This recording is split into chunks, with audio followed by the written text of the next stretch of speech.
good morning, everyone. We are happy to be here on behalf of everybody at Christensen Farms. Jeff and I are honored to be a part of the Leman conference this year. Bob, we'd also like to thank you for your leadership and certainly the cast of support around you in terms of putting this year's conference on. We're blessed as an industry to have a lot of opportunity to get together on an annual basis, and I know the Leman Conference is, if not the best, one of the best venues over the course of the year to do that. So with that, we'll start our presentation and ultimately look forward to the questions when we're done. So to start us off, just a quick view of CF and what the makeup of our business is today. So we have presence in 9 states. Majority of our production resides in 6 states. We have 175,000 sows, and we're producing about 4 million pigs per year, which goes to our Triumph partnership as well as our other colleagues in the packing industry. In addition to our presence in live production, as many people know, we are the largest shareholder of Triumph Foods. In addition to that, along with our partners at Triumph, we've more recently, which we'll talk about a little bit later, have gotten into the bacon business through Daly's Premium Meats, and then more recently, we also partnered with Seaboard Foods on a new plant construction, which is about to commence in Sioux City, Iowa. So this slide is an overview of the U.S. industry, the pork industry, since 1994. One thing to note is the red line. Notice the flat sow base since about 2000. Yet the top 25%, represented in the blue line, continues to grow at a pretty steady rate, which really is representing the consolidation of the industry. Christensen Farms is represented in the orange line, and since 2000, notice that most of our growth has been through acquisition as well. Throughout that period, companies that we've acquired include National Farms, Heartland Pork, Val-Adco, Dutch Creek, and most recently, Exotari. What will be interesting to see, particularly 10 or 20 years from now, is what this chart looks like. Not necessarily as it relates to Christensen Farms, but more as it relates to the overall sow base in the U.S. I think many of us, including myself personally, are concerned by potential sow expansion across this industry, which obviously raises havoc on the economic of the business. But I think that we would all agree that the blue line will continue to consolidate, not unlike many sectors of the economy.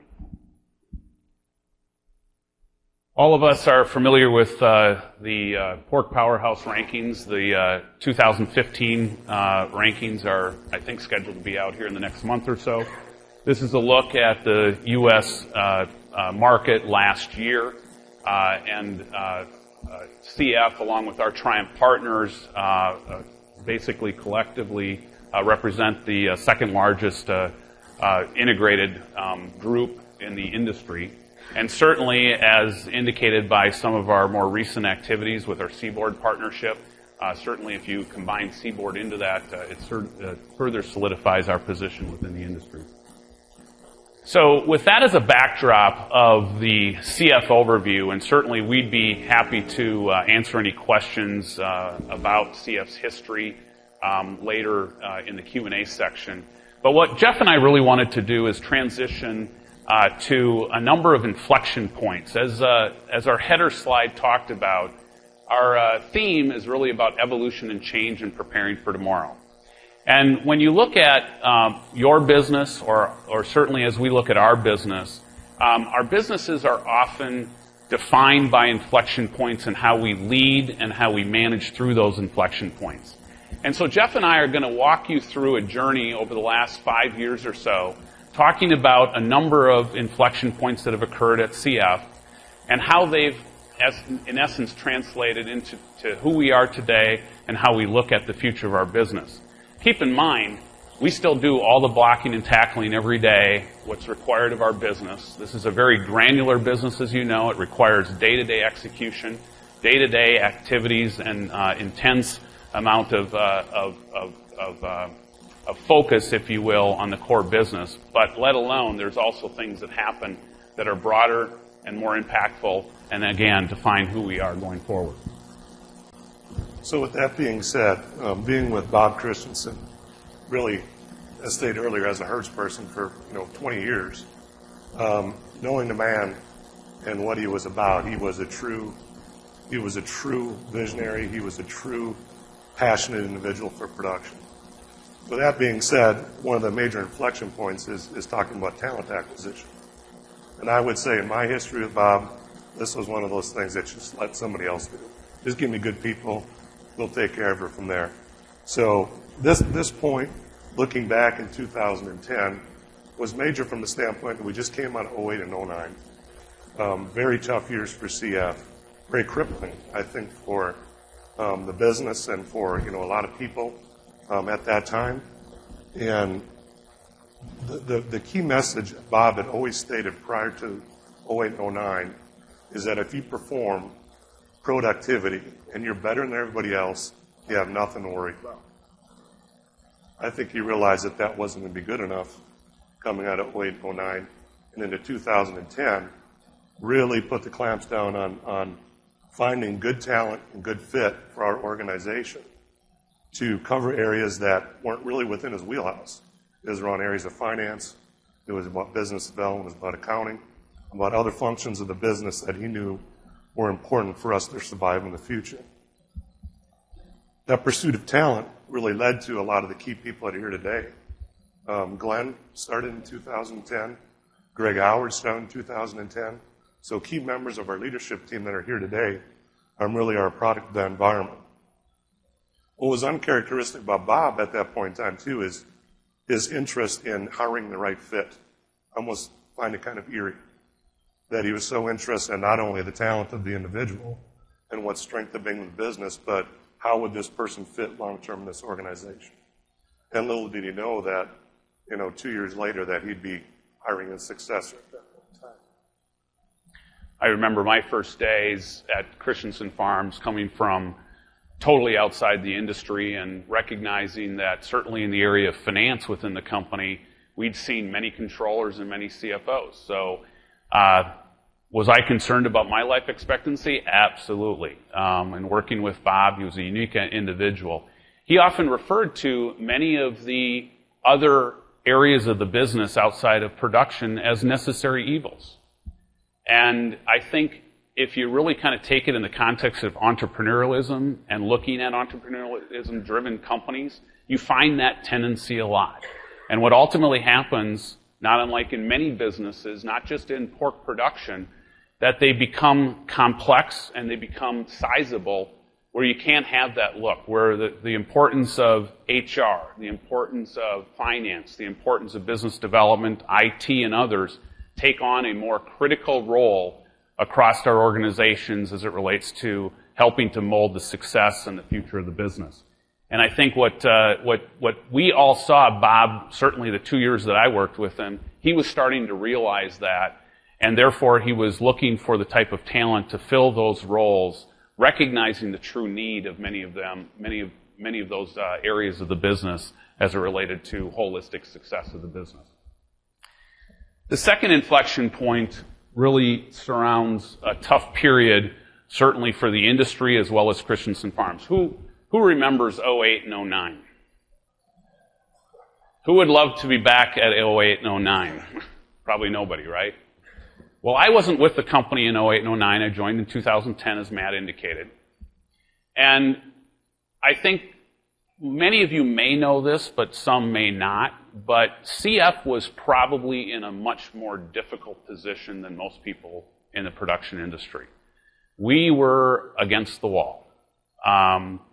We were questioning, I think many days there was people questioning the viability of the Christensen Farms business.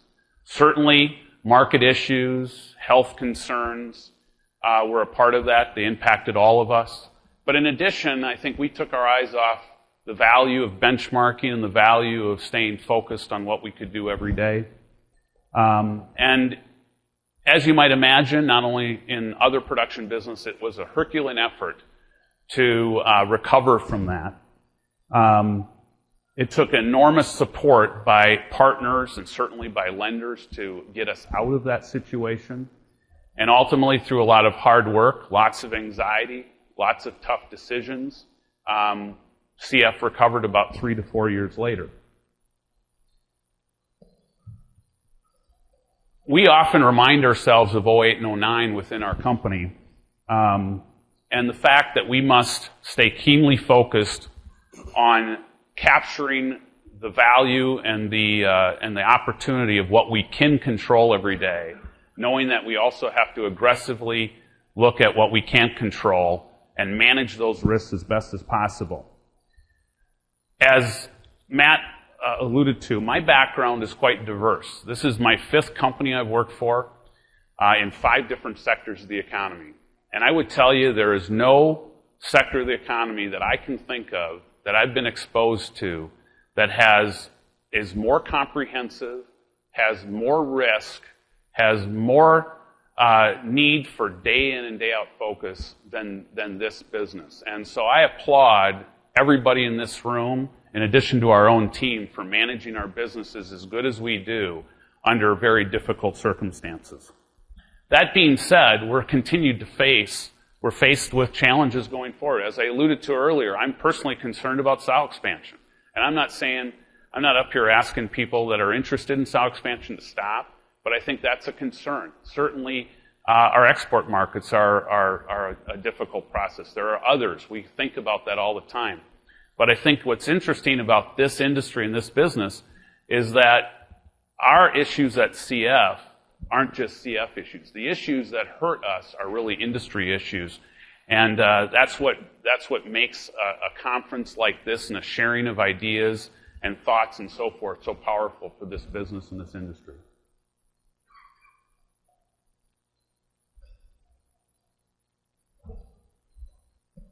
The next major inflection point really does center around November 3rd, 2012.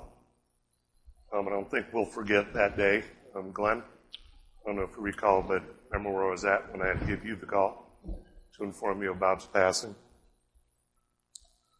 In an instant, I think our lives have changed at CF. And I remember in the vehicle just thinking about what does this mean for us. When we lost really the voice of CF, I think he was the face of CF, he was the leader of CF, and for many of us, he was a friend. Right away, it was obvious there's going to be a lot of questions internally from our company, what's going to happen. I think externally as well, what's going to happen to CF, because Bob was he was the pillar of CF. He was the picture that you see in the magazines. And really, the infrastructure underneath him isn't that present, including myself. It just wasn't who we are, wasn't who he was as far as Flash. In the hours following Bob's passing, our team had to quickly assemble along with the family to come up with what are we going to do, what are we going to say, how we communicate this, and what direction are we going to set.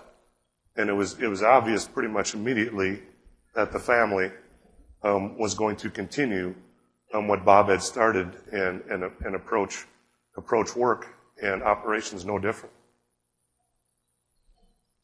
It was clearly a shock. As Jeff indicated, it was a Saturday morning.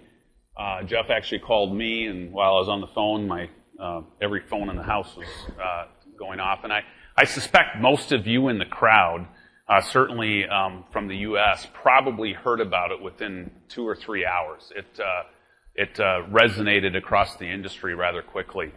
And as Jeff said, many people question the future of CF. In fact, I still get questions from time to time from people that are open enough with me that, geez, we just did not think CF was going to survive because, again, Bob was this figurehead that was, I think the view was, is he was pulling every cord and pushing every button in the corner office. I was, in July, took a trip to Washington, D.C. and had the opportunity to meet Amy Klobuchar, the sitting Minnesota senator, in her office, and she even brought it up. She had a pretty good relationship with the Christensen family, albeit a Democrat, and Bob being a Republican. Bob supported her in many avenues as she was friendly to agriculture. But the fortunate thing is Bob had a game plan for us to follow. It was an aged game plan, but it's a game plan that we continue to use today as it relates to the succession process of losing a founder like that. Most businesses will never deal with what we had to deal with in 2012. That being said, every business should be prepared to do that. Not necessarily as it relates to a founder like Bob, but even a senior leader or an important person of your operation. We just don't know when something unfortunate will happen, or perhaps something fortunate like winning the lottery or whatever the case may be. But it's our responsibility as leaders to make sure that we've got succession plan in place. And that's a process that we're going through at CF, and we'll talk more about that as we go forward. So that day, we got over the shock real quickly, and we were focused on communicating to all of our stakeholders, our employees, our vendors, our customers, the industry to some degree. We were also focused on governance. Bob was the board. Bob was governance. So with Bob gone, what's the governance of the company? The family asked me to take his role on an interim basis, and we now overnight are being managed by non-family members of the business. And so what's the appropriate governance? How do we stabilize the organization? How do we secure the family commitment? Those were all things that we worked on. We certainly had to focus on areas that Bob was more heavily involved. Certainly Triumph Foods was one of them. Our risk management program was another. How do we try and shore that up and make sure that we move forward? But the biggest thing that we dealt with, probably more so in the weeks and months and even years after that fact, is the cultural aspects of what happened when Bob passed. I think we all know that culture is a big word. We use it all the time. But do we really understand what it means? But more importantly, do we understand what it takes to evolve a culture in any one of our companies? We sit here today, our senior leadership team sits and talks about the culture of CF, and we think back about what aspects did Bob provide to the culture that we want to preserve at all costs. This element of excellence and just a relentless focus towards getting better is something we want to preserve. But in contrast, and with all due respect to Bob, there were certain things that Bob influenced within our culture that we want to get rid of. We don't want part of our culture because where the position, it was probably influential and positive at one point of time as the business was building. But today, in a more matured environment, there are aspects that we've got to get rid of. And I would tell you, it's coming up on the 3rd anniversary of Bob's passing, and it's not just about Bob, it's the culture of the organization. We're still dealing with those. Because again, culture runs deep. And if you want to change your culture, you got to have great vision, great persistence, and ability to accept the fact that sometimes you ultimately take 2 steps forward in evolving your culture at the expense of taking 1 step back. But it takes persistence, it takes commitment. I think to add to those culture pieces, that piece, Glenn, the focus without distraction is, if we look at the events of CF, which we'll be talking about in the video in the last 5 weeks, just our ability to keep people on task was part of the good culture with Bob. The production excellence you mentioned. His focus on people was a strength. The practical ability to execute, and just ensuring that we're doing things that were the right thing to do, but yet executable in a large system. He valued commitment and his willingness to invest in performance, regardless of the circumstance of the business. Those elements have changed. One thing that even today, if you look 3 years later, we still deal with this is Bob had an office way down on the corner of the building, and a lot of times that was called the control center. You had to go through that office in order to get something done on the outside.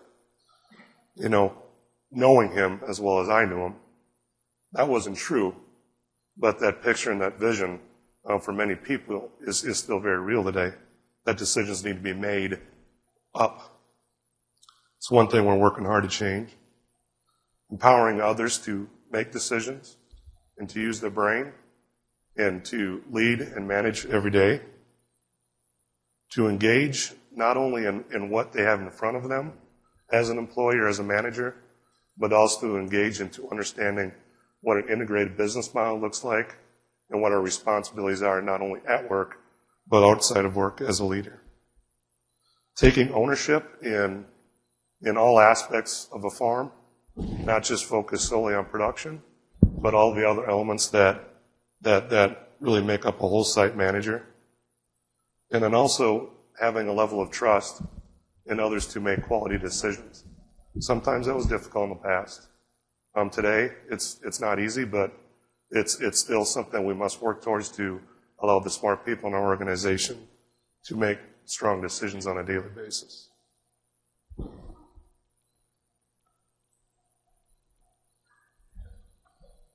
The next inflection point centers around really a strategy on investing back in our business. As mentioned in 08 and 09, we were in not a very good position to spend capital. In fact, we had to get by with the necessary fixes on the farms, and to be honest with you, we had some catch-up work to do. So part of our strategy going to 2013 was to address those issues, but also was to sit down and strategize as a leadership team as to what is this business going to look like. We now have the backing of the family. We are going to continue business. We're going to approach this as a legacy business. And what investments and where are we going to invest dollars? So we came up with a 3-year, $100 million plan to invest back into our facilities, into our sites. A lot of that $100 million centered around biosecurity and health, eradication of disease, further emphasis on biosecurity, including new and updated truck washes, biodries, farm filtration, which in 2012, our company was at a 5% filtered rate, and currently we're at 60% of our sow farms under filtration. Strategic long-term investments in not only the farm and getting it repaired, but what is production going to look like for the next 20 years at CF? So taking a look at new technologies, how do we reduce our need on labor?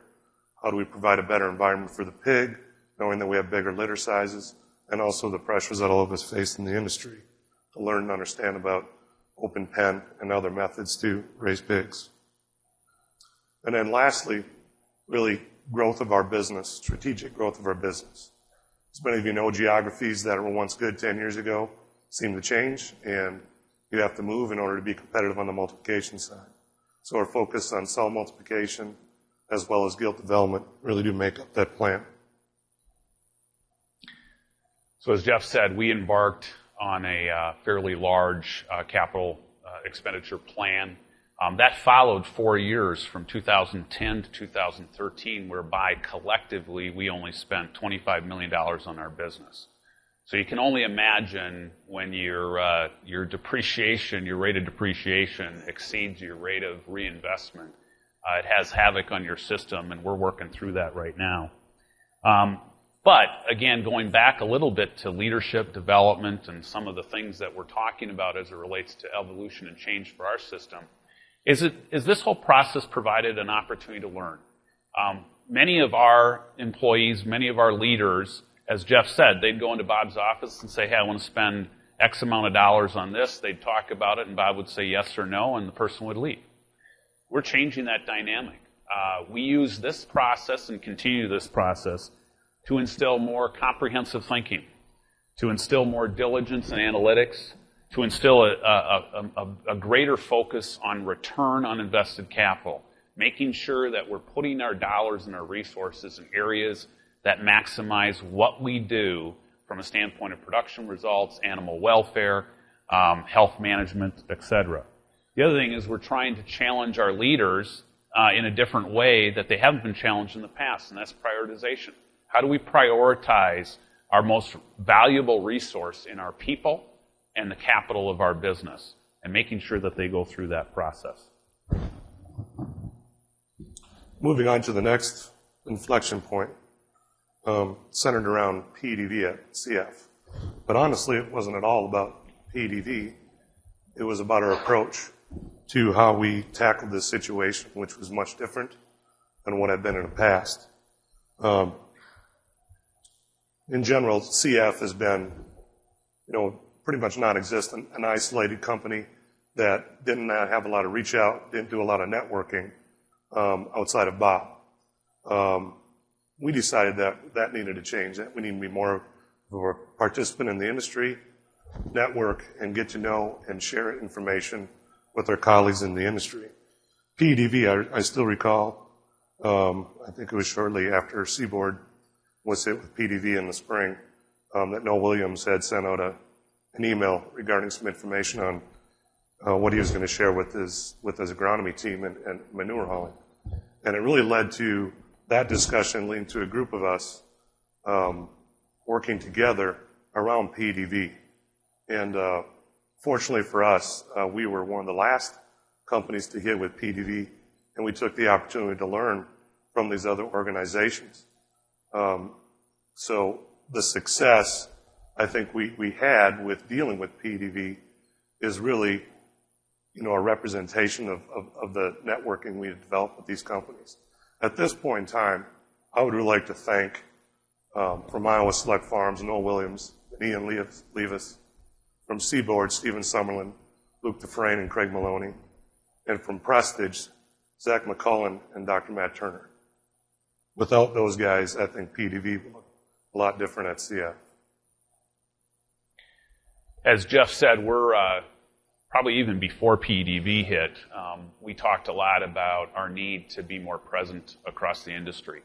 Again, with all due respect to Bob, I think the fact that Jeff and I are on this stage, I'm not sure sits well with him right now. That's just not where he wanted his people to focus their time. He wanted them back in the business, focusing on how to make the business better. But I think we all know that there's power in community, there's power in industry interaction. And so while we are being methodical, CF continues to look for opportunities to engage in the industry at different levels. And we've done that. We started to do that. And certainly our presence here is just a step in that regard. So we certainly, outside of the three names up here, we've had a lot of interactions. I feel blessed to have built relationships with a number of people across the industry, many in southern Minnesota, but also many across the U.S. market, in addition to being exposed by many of our partners into the international sector of the market as well. So another opportunity for learning. I'd like to end it with that, Glenn, too.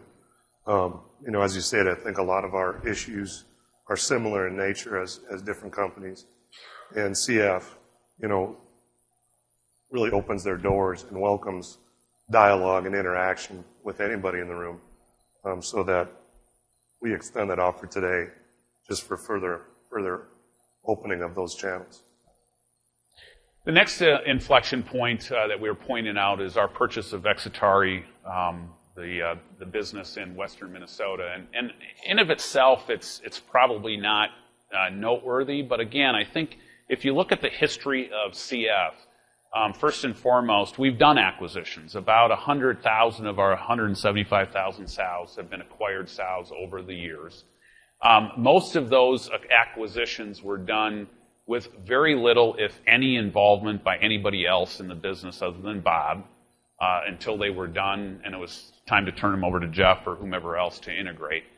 And they were also generally businesses that were perhaps in distressed situations.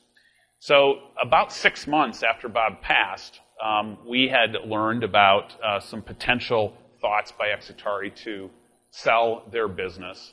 And given what we were going through at that time, spending time stabilizing our business, we could have done the easy thing and said, you know what, we've got to continue to be focused here. But we decided we're not going to do that. I have been directly involved in probably over 50 acquisitions in my career.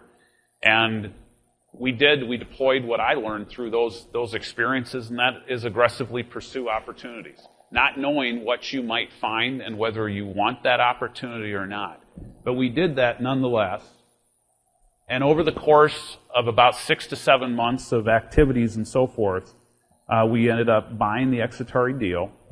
And it wasn't buying it for the simple fact of being larger or the growth. It was buying it because it came with strategic opportunities to further leverage other parts of our business. And that will continue as it relates to how we look at growth and so forth. But again, in this case, because we did the deal, both the structuring of the deal, the closing, which was right in the midst of PDV, where we did pretty intense testing on those farms, and then ultimately into the integration, we use it again as a way to give our team, our leaders, an opportunity to grow beyond what they were doing in the past. And that was a challenge. I mean, when you're asking individuals to do something that's significantly different than what they're used to, it's important, or it's a challenge for them. But again, we were trying to use it as a learning opportunity, and basically the successful integration, the solid integration that we did, along with some luck from a market standpoint, made the Exitari business a very significant success for our company. So the next milestone that we'd like to talk about is our strategic priorities as an organization. So as I mentioned, the family came to me the Monday after, 2 days after Bob died, and asked me to step into the CEO role on an interim basis. And then shortly thereafter, I had conversations about taking the role on a permanent basis. But one of the questions that they asked me was, well, Glenn, if you're going to take this role, what's your vision for the future of CF? And honestly, I said, I don't have a clue. I absolutely don't have a clue.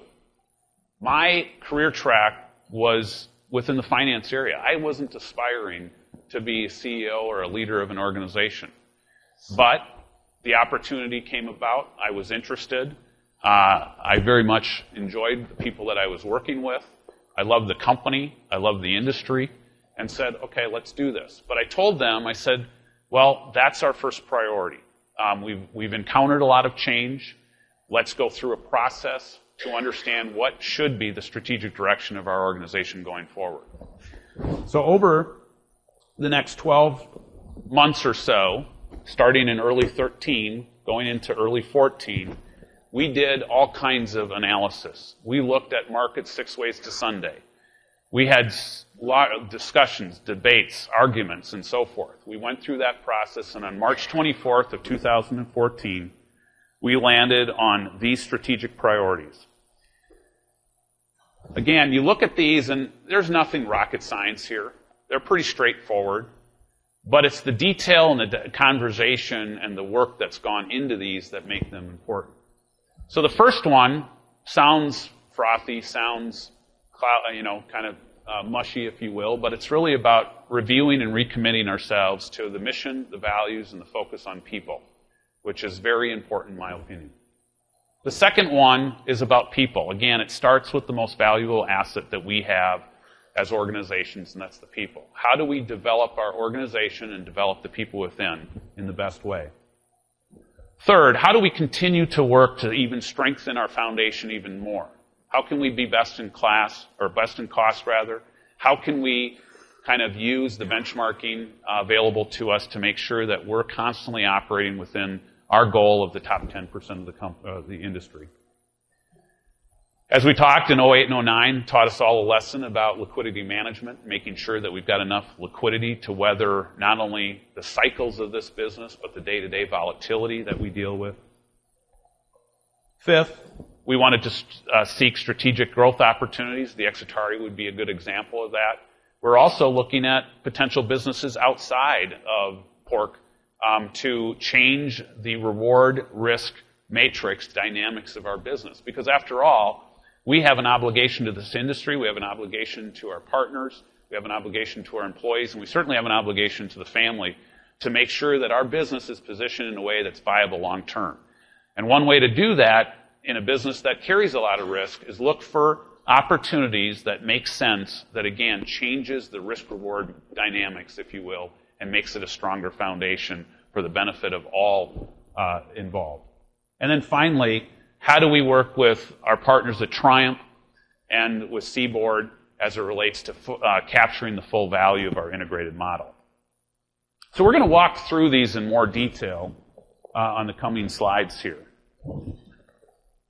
So our approach to our strategic plan is illustrated here, and it was important for us that we look at it in 2 tracks.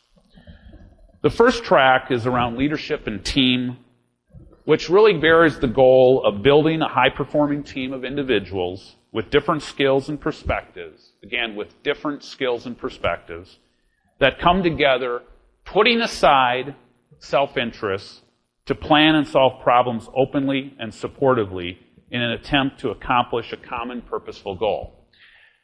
In my career, I've seen a lot of cultures whereby we often we hire people that think a lot of like to us. And therefore we have harmony in our businesses. And what this is about kind of leveraging diversity in thinking, leveraging diversity in style to make us better, recognizing that with that comes debate and often conflict. And therefore, we've got to have an organizational development process to obviously take advantage of that diversity, but also deal with the conflict that it brings. The second track is really about establishing the strategy and business plan of the organization. So it's about defining a strategy that determines the long-term vision, guides the allocation of resources, while providing a return to shareholders. The plan will define what we do and for whom we do it today and who we do it for tomorrow. And overall, the goal, when you put those in sequence, is in the red words at the bottom of the chart. It's about making sure that both tracks are going down the train, the tracks, at the same speed in the same way, because you can't do one. You can't execute on a strategy and a good business plan without developing your people. And you certainly can't retain your people in a development process if you don't have a good strategy and a good plan going forward. So that's the approach that we took. And it had, as you might imagine, is and has and will continue to have huge cultural implications in terms of getting people to think perhaps a bit differently than they've thought in the past. I think in the past, development work centered around a lot of theory, and this model really does allow for development to be implemented and executed right away through your strategic business plan. So it's worked well for us up to this point.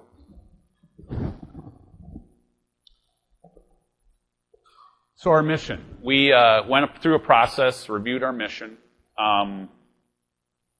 Again, this mission probably looks very similar to most production companies, or at least there's probably a lot of alignment. But the key words there are important that are highlighted. Team, really emphasizing the importance of team, again, emphasizing the importance of the people of our business. The commitment and pride is, I think, a hallmark of CF. Certainly responsibly, which how I think about that ties into all the things that you all think about, and that is our responsibility to the environment, our responsibility to food safety, responsibility to worker safety, and ultimately our responsibility to the welfare of the animal as well. But the word noble is one that intrigues me the most, because I think we all have a noble purpose in terms of what we do. As I mentioned, I've been with 4 other companies besides CF. And I've very much enjoyed my time in each one of those companies. But I got to tell you, I have felt no greater purpose in my career than being in this industry, given what we collectively do as an industry as it relates to helping to feed this growing world. And it's only going to get more difficult. And that's the challenge that we have, but it's also what I think hopefully motivates all of us, either at CF or across the industry. Our values, again, very similar to many companies. In fact, I know one company, I had to call John Schwartz up after we went through this process, and I said, John, you ain't going to believe this, but we went through a process of reestablishing our values, and I just looked on your website. They're the same as yours. So, but as we tell our people as we're sharing this, respect and integrity, the first 2, are non-negotiables. If you want to work at CF, and frankly, I think if you want to work in this industry, you got to have respect and integrity. Because if you don't have respect and integrity, it's almost impossible to capitalize on the other 3 values of excellence, adaptability, and innovation.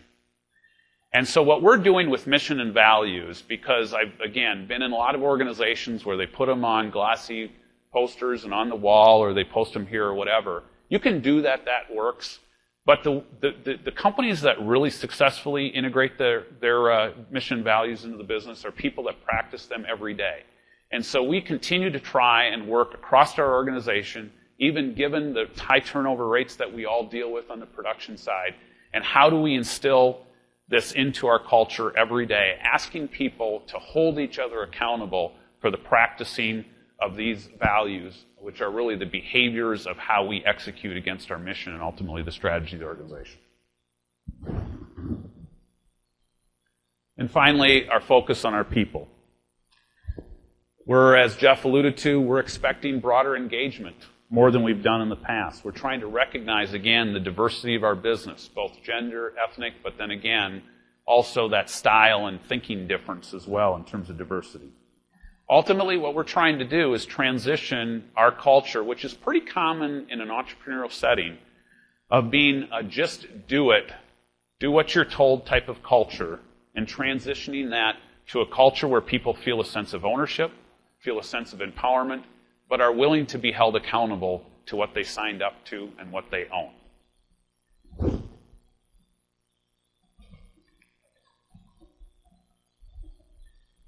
So the next inflection point that ties a lot to what I just went through is the launching of this development process. Any high-performing organization, if you look at them and study them, it starts with people and making sure that you have talented individuals and leaders. What that means is a more broad and comprehensive approach to development. It also means that it starts at the top. It starts with me and starts with my leadership team. We have, in addition to Jeff and I, there's 4 other members of our senior management team, 3 of which have a combined industry experience of about 60 years. The other 3 have a combined industry experience of about 7. And I have 5. I'm almost on my fifth year. My head of HR, Val Johnson, who joined us 6 months ago, she's sitting in the front row, has no industry experience, came out of retail. Our CFO came out of telecom, the technology industry. And it's a difficult business to get acclimated to. It's difficult to ask Jeff, a veteran, to work with Val, a newcomer. It's difficult to have Val work with Jeff and say, geez, I got all this extra experience. All you've been is a pig guy all your life. How do you harness the opportunity of taking that diverse thinking and so forth together? Working again on the people track, the approach that we took was an integrated approach that takes, if you will, with the foundation of establishing what our competencies are. What are our leadership competencies? And I'm going to walk through those in a bit. But surrounding those competencies with an enhanced approach to both leadership development and performance management. So we have those in our company, but as I mentioned, an enhanced approach to that in context of what we're trying to do from a people track as well as a strategy track. That all results in the ability for us to do talent management, objective talent management, and succession planning. As you all know, industry leaders in this industry aren't falling off trees. We've got to make them. We've got to make them through the combination of bringing bright, talented people out of our communities, out of our schools, and so forth, and getting them ingrained in our business. But we also have to be willing to bring veterans of other industries into our industry and try and teach them about our industry and let them exploit their talents and so forth within our companies, knowing that it's not a comfortable thing to do. It creates conflict, it creates change and challenge and so forth in terms of blending that together. Because I don't know about you guys, but I'm very concerned about the labor needs, both at the slat level as well as at the leadership level and everywhere in between as it relates to what our business looks like going forward. More specifically with regards to people, if you remember, I said objectively determine people's capabilities. I think sometimes we get caught up in subjectively viewing people in our businesses and what they bring to the table. So we are focused on assessing our individuals and our organization, for that matter, differentiating between performance and potential. As I mentioned, these two can often be intermingled, if you will, And I've seen it. We've seen it. We've learned it. We understand it in our own organization, where it's lended itself to poor promotion decisions, poor decisions of moving people from one area of the company to another area of the company just to find that they failed because we weren't good at assessing what they could do and what they couldn't do. In addition to even bringing people on. And are we assessing them in an objective way, or do we just get enamored in the fact that they either look nice or they think they're smart people or whatever the case may be? Are we going through the process to make sure that we ingrain them into that they fit within our culture, knowing that we can still make mistakes, and if we do make mistakes, we just have to deal with it? Reminds me of a quote that's apropos for this group, and the quote is, "Never try to teach a pig to sing. It wastes your time and it annoys the pig." So if you think about that quote and think about your own leadership experiences, and have you had an objective, transparent view of the talents of your people in making sure, because at the end of the day, nobody wants to set people up for failure. So what do we do? How do we do this? So I made a decision in late 13 as it relates to the importance of this. And the decision was we couldn't do this by ourselves. We needed to get somebody from the outside to help us with this assessment process. Being a new CEO in a fairly new business to me, I actually felt like it was important for me to be comfortable with the level of vulnerability in myself and my talents and my skills, and go out and find other CEOs that had more experience, that had more success in what we were trying to do at CF. And so I had a handful of individuals that I talked to for a long period of time. Some of them I'm still interact with on a periodic basis. And they helped me to lay out the plan. But one of the things that they told me is you can't do this yourself. You've got to accept the fact that going out and getting some people from the outside that do this stuff for a living is an important step in terms of your success of this particular process. So we went out and we partnered with 2 PhD industrial psychologists, and then we also partnered with one individual that has a long history, 30-year history, in basically individual and team professional coaching and so forth. How many of you have been through a executive pre-placement testing process assessment before you were employed with a company? Couple hands. Okay. What this outlines is exactly that process. Only we aren't necessarily going through the process because we're going to rehire these individuals. It was more geared towards helping them to develop and establishing a development plan for them. So basically, our leaders, the top 20 individuals, starting with me and our senior leadership team, went through this process. It's uncomfortable, let me tell you. Jeff can share. It's very uncomfortable. It's annoying.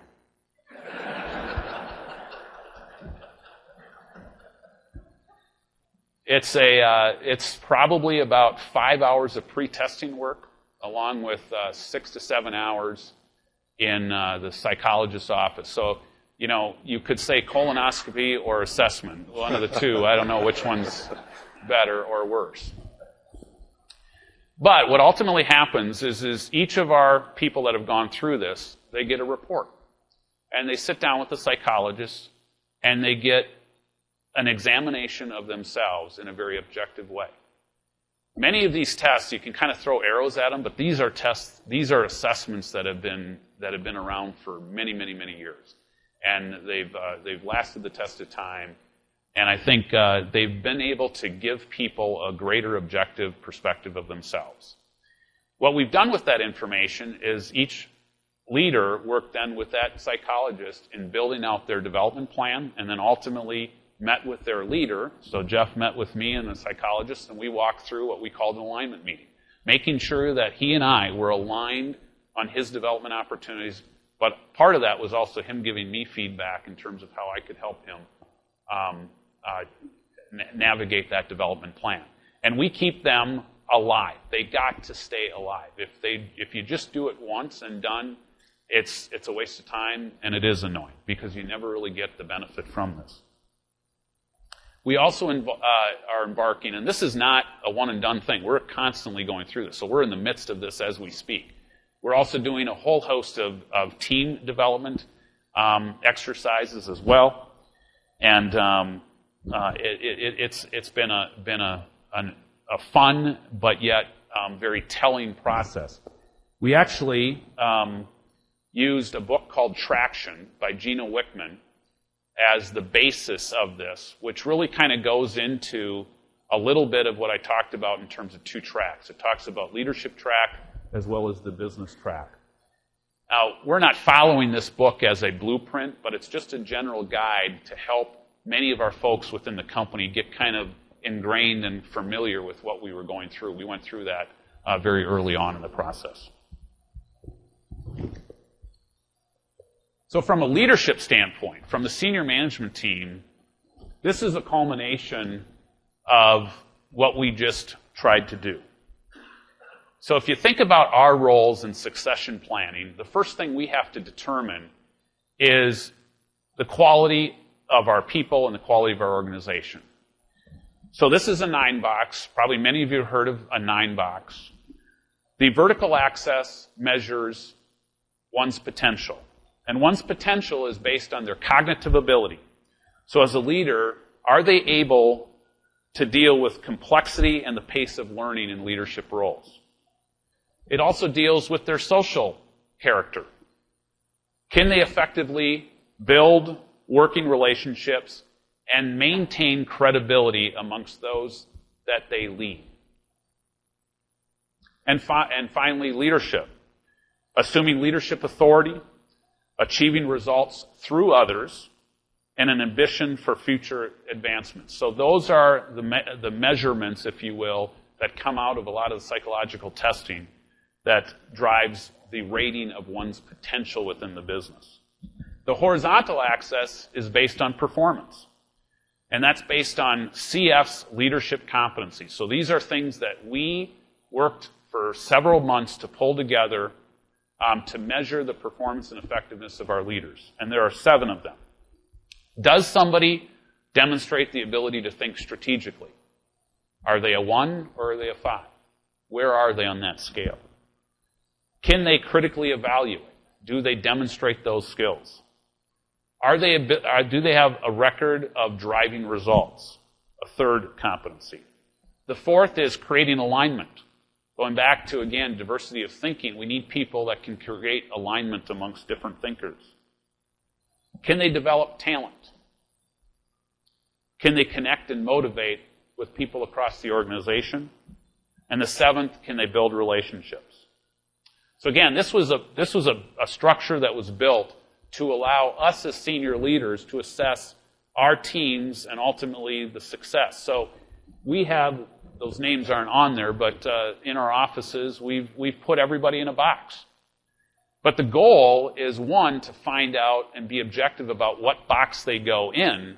But the bigger goal is figuring out how to move them, first and foremost, to the right side of the chart, right? Capitalizing on their abilities to perform as best as we can, and through their development plan, to try and move them up. The reality of it is no organization has an organization of stars.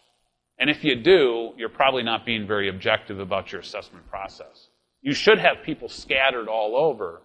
But for me, for those that work for my senior leaders, I'm holding my senior leaders accountable to make sure that wherever their people are on this grid, that we're working to move those people in the right direction and so forth. And it creates the benefit of an objective evaluation of people and your talents and your skills across the organization.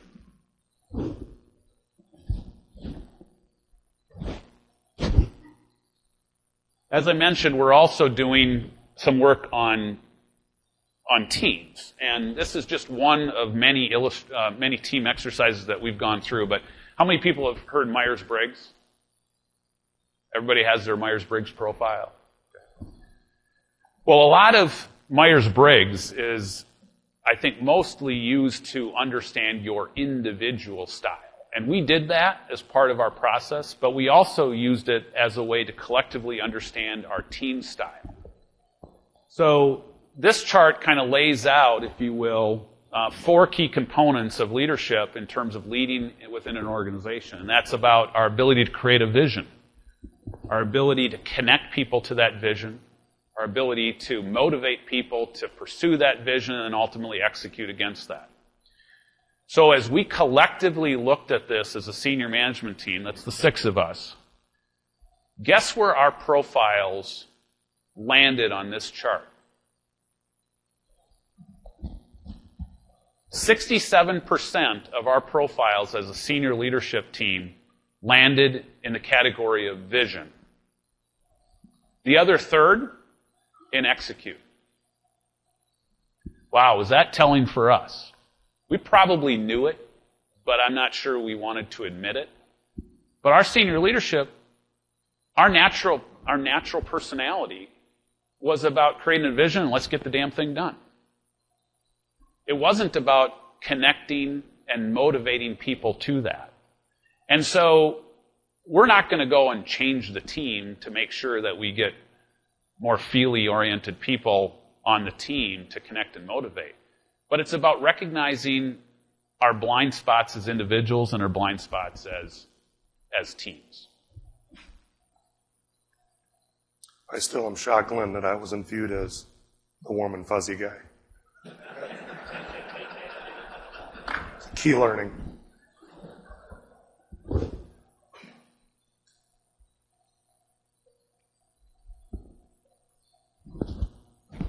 So moving forward, just a little bit, we haven't talked a lot about production results, and really the basis of our presentation was really about development, but we wanted to share a little bit of how we measure, how we're looking at our business. As Glenn alluded to, our goal is to perform in the top 10% of the industry. So if you can, some of the key areas, which again, I don't think this is much different than anybody else, but our big overview look of production really does center around, pigs per sow per year, around wean to finish mortality, our feed cost, and lastly, our pounds per sow per year. This is where we are performing today, just for transparency. In the PSY category, obviously, you can see the impact of PDV in 2014, but 175,000 sow company is performing at that PSY level. On wean to market mortality, the investment in health is very real for us. We're not pleased where we're at today. We know we can improve on that. So our focus on eradication of mycoplasma being a big ticket item for us today, as long as just better quality pigs coming out of the sow units through filtration. I think we've all benefited from our feed cost in the soft markets. And, lastly, how does that all roll up? And what does our pounds per sow per year look like?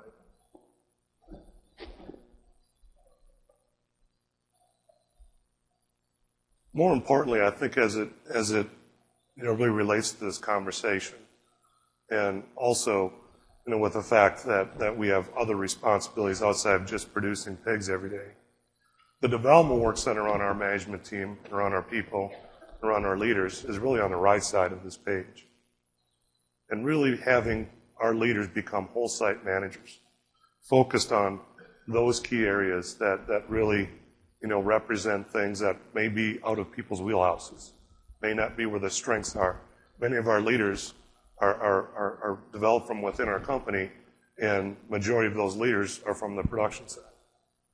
So we don't have a lot of good people in our system that are focused on asset management, for example, or really what are the impacts of environmental compliance. Animal welfare is one we'll be talking about later. But all these components in our company and in the years to come really are table stakes for us to stay in business and are paramount in the development of our leaders moving forward.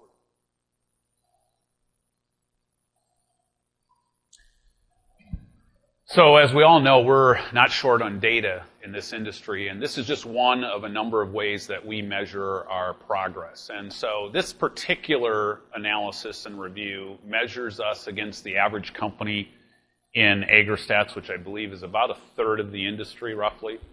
And it's a holistic view of how we perform in all phases of production relative to our goals and objectives and initiatives. So we will use this along with other ways. We've desensitized it, obviously, for the numbers, but obviously the black line in the middle is where the average company in AgriStats is performing, and this is live data as it relates to our system over the past 4+ years, if you will, in terms of the advantage that we have. So as we think about our business and are looking for ways and perhaps working with others on other bright ideas, we put in the context of how we can influence this particular chart and others that we use. Going back to what I said about 08 and 09 and CF's back being up against the wall, this represents the progress that we've made and the importance, again, to one of our strategic priorities about making sure that we have the volatility or the liquidity in our business. So again, without showing the specific numbers, this is a track record of where we've been and where we're actually going to go, even into ending our fiscal 16, which is next June. So along the lines of basically all of the activities on the live production side, if you remember from our strategic priorities, we also talked about further capturing the full value of our integrated model. So last September, there was an announcement made by Triumph and by Seaboard Foods that they were going to embark on a 50-50 joint venture of Daly's Foods. So this is our first, from CF's perspective anyway, along with our Triumph partners, our first foray into further processing. And it's just one additional step that we feel is important as it relates to our business model and our integrated approach to the business. In addition to our Daly's deal, which kind of set the path, if you will, for us to start embarking on discussions around further processing, and I know that most producers in the room want further processing. And so we started that conversation about this time last year, and ultimately, and as many of you know, Seaboard and Triumph Foods sent out an announcement in April announcing that we would be partnering up on a new processing facility in Sioux City, Iowa. This processing facility is set to start construction here in the next few weeks, expected to be completed in the summer of 2017, and will initially process about 3 million pigs and employ about 1,100 individuals.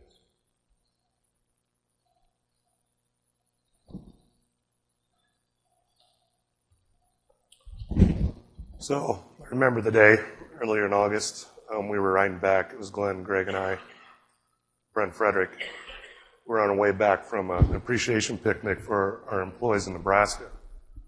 Glenn was giving, I think, multiple speeches in those 2 days prior, really talking about our mission and our values, due to the things that you've seen on the paper. We received a call in the vehicle. I think we were just on the east side of Sioux Falls, informing us of the impending petition and video coming out of one of our sow units.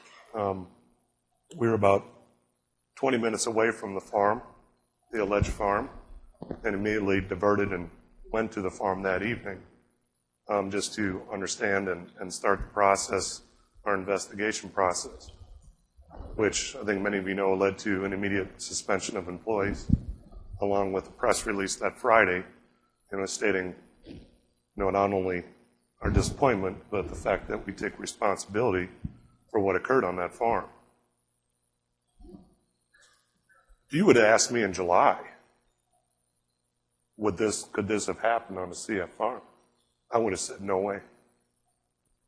No way could this happen on one of our farms, and I was wrong.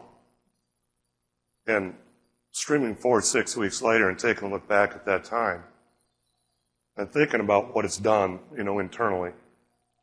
But not only that, the responsibility I think that we all feel that this is our company, this is one of our farms, and this is how we're being viewed, but also what it does to the industry. It's pretty tragic. I am confident to tell everybody in the room this is not CF.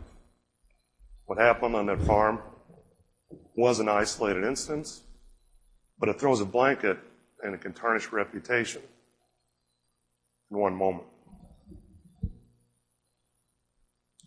So our focus today is to ensure, not that I don't think we'll ever have a video, because I think there's going to be more videos coming out, but to ensure that we don't have a bad video like this, that we cannot defend, that we cannot accept, that we cannot look ourselves in the mirror and say, we've done everything we can to ensure this won't happen. We have a corrective action items list. We have things that we want to work on, that we want to improve. But there's one statement out of that corrective actions list that I want to share with the group that I think is really relevant as we talk about mission and values and our employees. There's this constant fear of Big Brother watching over and having to monitor and police and all the other terms around that really make our employees feel comfortable. But that term really is about trust, but validate. And understand that that's just the responsibility that we have to have moving forward. That though we trust in individuals, we always have to validate that the right thing is being done. I think the one thing I'll say is, as a company and as an organization, we may sit here and say we are animal welfare friendly. We have zero tolerance policy. We'll investigate and we'll do everything we can to ensure that there's no neglect, there's no abuse happening on our farms. But you're only as strong as your weakest link. And the question is, where is your weakest link and who is your weakest link? That's a tough one that I think we've learned that we always need to have the ability to answer as it pertains to this issue. Yeah, this was not not what any organization would like to have happen to them, but the fact is that it happened. And as many of you probably saw, we tried to get out early and take responsibility because that's what we should do. That's what we needed to do. Ironically, as we've talked about risks of our business, one of the things that we did back in spring of 2014, and that was media crisis training. So this is our media crisis plan. And we didn't do that necessarily because we wanted to be prepared for a video. But again, with the risks of our business and the complexity of our businesses, you never really know what's going to happen to you, whereby you need to be prepared to communicate more broadly, particularly to media outlets and so forth. Well, as disappointing as this was, I'm really proud of our team in terms of how we took it head on, utilizing this process, if you will, to get out, not necessarily ahead of it, to kind of beat it, if you will, but get out and put it in a context that meant something from CF's perspective. So that was an important point. The other important point, as Jeff mentioned, through Trust and Verify and our action items, how do we take yet this as another inflection point and turn it into a positive catalyst of change? Because in many cases, I've shared this with people internally, we've been given a gift. If you look at it that way, as strange as that might sound, and it's what we do with that gift which defines, again, our character and our business going forward. So that's what we're trying to do with this. But you can't say that you can be proud of a distortion of your company logo, your identity, such as the one on the screen. So moving away from the bad stuff, this just gives you a sense of how we look at our model today.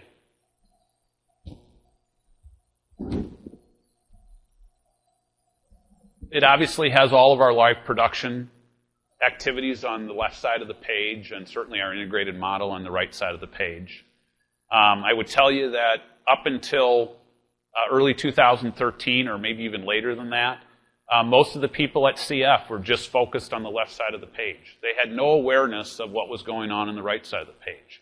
And again, going back to the element of ownership, engagement, empowerment, and accountability, we felt it was necessary that all of our employees across the business really understand that what they do, albeit on a sow farm or in a nursery or whatever, is connected to a broader focus of this integrated model, which ties to, again, the mission and the values of our organization.